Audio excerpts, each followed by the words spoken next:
Your relationships are everything, especially when it comes to in the workplace and in your career.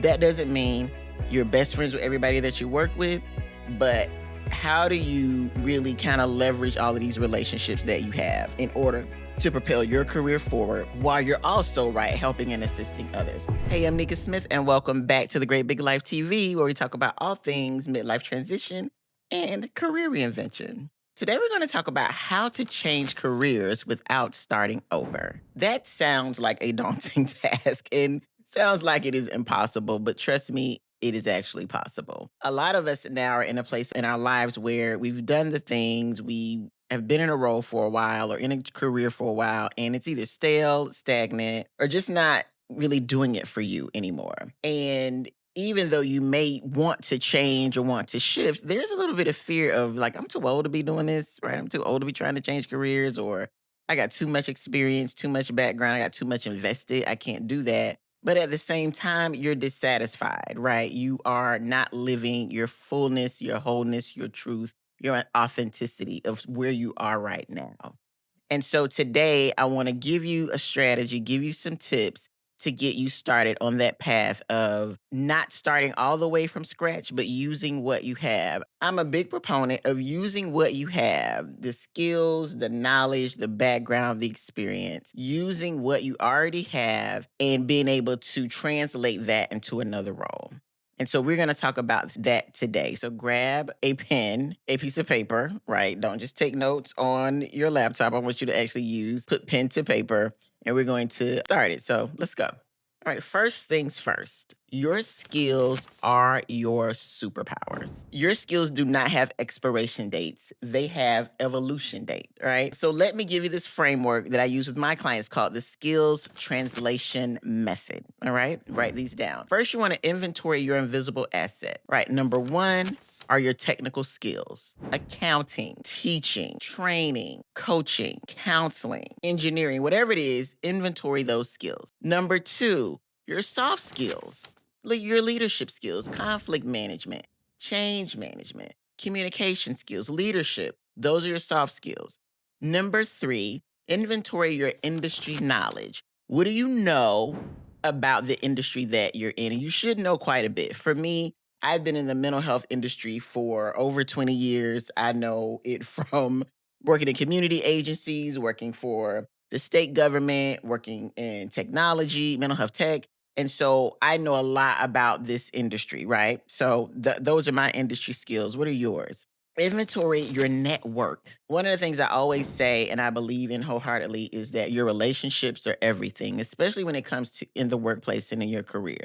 That doesn't mean you're best friends with everybody that you work with, but how do you really kind of leverage all of these relationships that you have in order to propel your career forward while you're also helping and assisting others? So inventory that network, who's in it. And then lastly, your life experience. And that really is what sets you apart, your life experience, right? What is it about your life that makes you stand out from above the rest, right? We talked about a whole bunch of skills just now, but what about your life experience really sets you apart from the rest of your colleagues, right? From the rest of the people that are there. So those are the 5 things I want you to inventory. For instance, when I transitioned from my career in corporate to the coaching field, I didn't throw away my business background. I didn't throw away everything that I learned. I used those skills. I used the things I knew to transition into coaching, right? Into my own business. So just remember, you can use those skills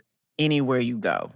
All right, so the second part of assessing your skills is making sure you find the bridge and not the cliff. Instead of jumping from point A to point Z, find point B. What industry could use your existing skills but still align with your new value? So let's say you have a marketing background. You could build a bridge to become a content manager for wellness brands, right? Content strategy for them. If you have an HR background, you can really seamlessly build a bridge to become an executive coach. If you have a teaching background helps you build a bridge to corporate training. No lie, you can really do that. And a project management background can surely help you build a bridge to event planning. So see how we're building bridges and not burning them? All right, so next is us developing our strategic pivot plan, right? We're in this pivot process. Let's build a plan. Right. So here's your roadmap. Really, for real, go get your pen and some paper, your notebook or your journal, and let's start this process. So, the step one, the first thing I want you to do is to schedule a clarity coffee date with yourself. You don't drink coffee, let it be a tea date, water date. I don't know. I would say wine date, but that might be too much. But really, set aside a time, 2 o'clock next Saturday for 2 hours. It may not take you that long, but I want you to set aside this time for yourself to gain clarity. So ask yourself these questions, right? Number one, what parts of my current job do I actually love? What parts of it? I don't care if it is a scintilla, just a little tiny bit. Write that down. What do you love? Secondly, what industry problems keep me up at night because I want to solve them, right? What are those problems that keep you up at night that you want to solve? And lastly, if money was not an issue, what would I spend my days doing? Allow yourself to just fantasize, brainstorm, visualize, ideate in that question. That's one of my favorite questions to ask. The next part of this process is in building a strategic pivot plan is to do a skills audit. We kind of inventoried a few things earlier, but now I want you to do an audit. And I want you to get that piece of paper and create 2 columns. In the first column, you're going to write down the skills that you have that energize you. And then in column 2, you're going to write down the skills that you have that drain you. Write those down. Your new career should maximize what is in column 1 and minimize what is in column 2.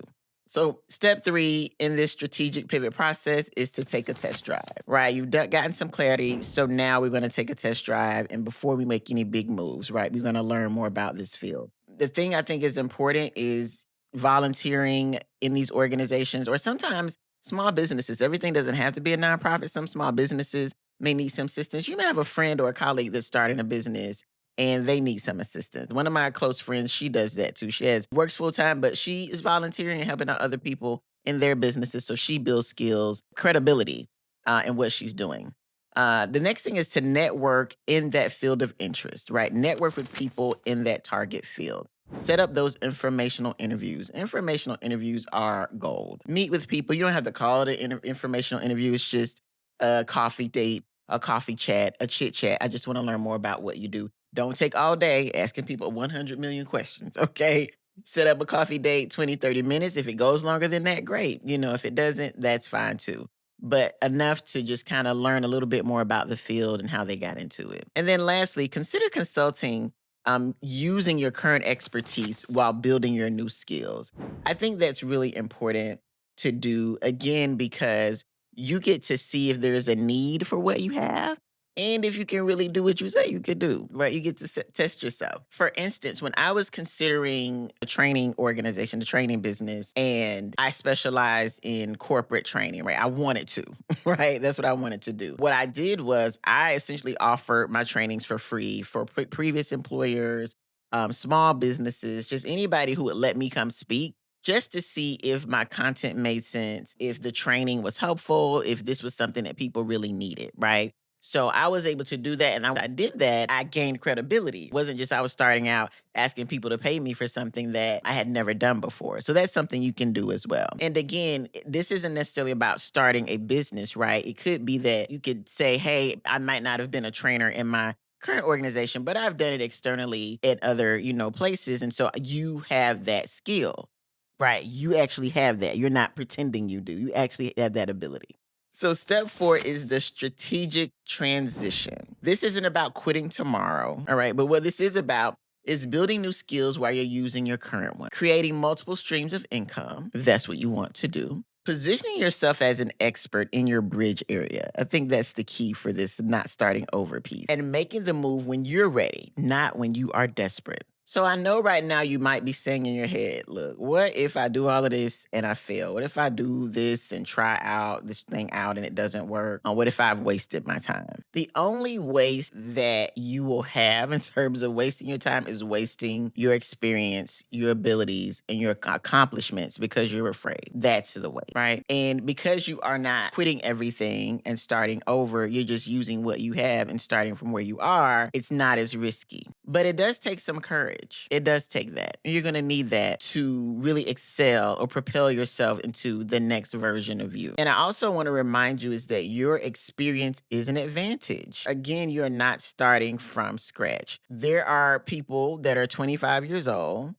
that are trying to figure it out. They're scrambling because we were. They're trying to figure out how to show up professionally, make the moves, how to do the things. You already know how to do that, right? We figured that part out. While they're learning to do some of these things, we figured that out. We've been doing it for decades at this point. So again, you're not starting over. You're starting from better. You're starting from experience. I want to embed that in your mind right now. Let's get some homework in, right? We've talked about a lot of things. We got to get you going. All right. I'm going to give you some homework for this week. I don't care what week this is or what time of year it is. Could be January that you're watching this, could be August, July, whatever. But the first thing I want you to do is to do that skills audit that I mentioned earlier. First things first, do that. Number two, I want you to reach out to somebody in your network in a field of interest, right? Go ahead and reach out to one person to schedule that one-on-one time, that 20, 15-minute meeting, whatever you want to do. Then number three, if you have LinkedIn, wait, first of all, if you don't have LinkedIn, you need to sign up for LinkedIn. It's free if you don't have that. However, if you do, I want you to update your LinkedIn headline to reflect where you're going,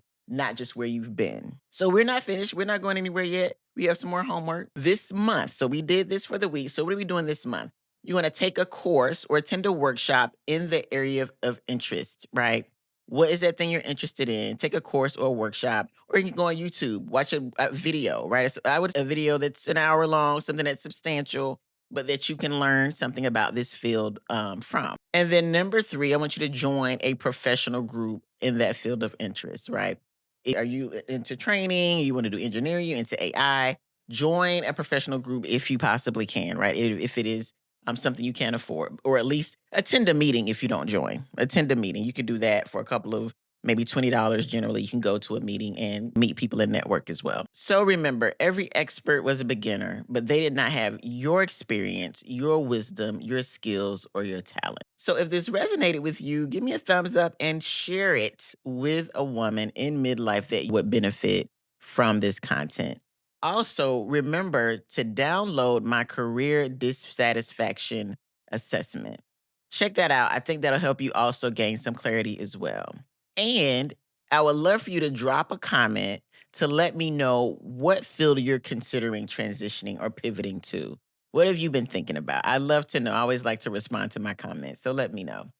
All right, y'all, that is my time today. I appreciate you. Y'all have a good day, and I will see you next time. Bye.